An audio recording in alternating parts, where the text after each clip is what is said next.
بسم اللہ الرحمن الرحیم۔ لائف لائٹ میں خوش آمدید۔ اس ویڈیو میں ہم آپ کو ایک سچا واقعہ بتائیں گے، جو واقعہ آپ کو سیرت النبی بعد از وصال النبی صلی اللہ علیہ وآلہ وسلم حصہ پنجم میں ملے گا۔ واقعہ کچھ اس طرح ہے کہ ابو محمد الخراسانی رحمۃ اللہ علیہ فرماتے ہیں کہ خراسان میں ایک بادشاہ تھا جس کا ایک خادم نہایت عبادت گزار تھا۔ بادشاہ نے اسے اس شرط پر حج بیت اللہ کی اجازت دی کہ جب مدینہ منورہ میں روزہ اطہر پر پہنچے تو کہے، یا رسول اللہ، میرا آقا کہتا ہے کہ میں آپ کے دونوں ساتھیوں حضرت ابو بکر صدیق اور حضرت عمر رضی اللہ تعالی عنہ سے بیزار ہوں۔ حج کے بعد مدینہ طیبہ پہنچ کر روضہ انور کے پاس سو گیا۔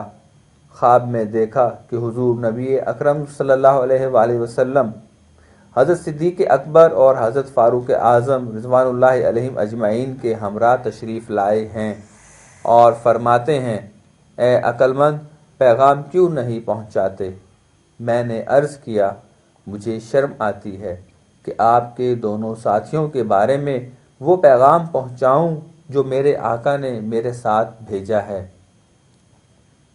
اس پر رسول اللہ صلی اللہ علیہ وآلہ وسلم نے فرمایا کہ تو اس کو میرا پیغام پہنچا دینا کہ جو کوئی صدیق و فاروق سے بیزار ہے، اللہ تعالی اور رسول اکرم صلی اللہ علیہ وآلہ وسلم اس سے بیزار ہیں۔ سمجھتے ہو؟ میں نے عرض کیا، جی ہاں۔ رسول اللہ صلی اللہ علیہ وآلہ وسلم نے پھر فرمایا، تمہیں معلوم ہونا چاہیے کہ وہ تمہارے پہنچنے کے چوتھے دن مر جائے گا۔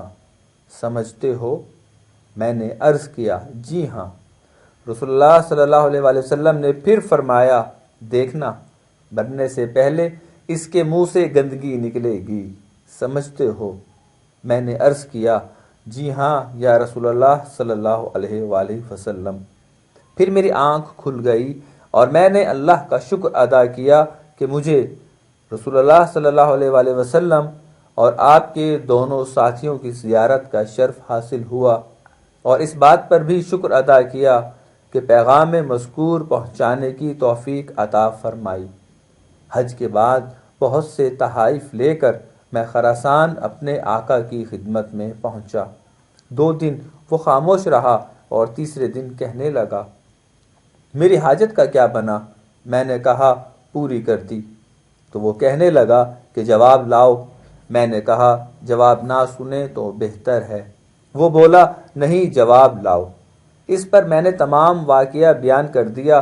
جب میں نے حضور نبی اکرم صلی اللہ علیہ وآلہ وسلم کا یہ فرمان سنایا کہ اللہ تعالی اور رسول اللہ صلی اللہ علیہ وآلہ وسلم اس آدمی سے بیزار ہیں جو ابو بکر و عمر رضوان اللہ علیہم اجمعین سے بیزار ہے، تو وہ کھلکھلا کے ہنسا اور بولا، ہم ان سے بری اور وہ ہم سے بری، اب چین سے رہیں گے۔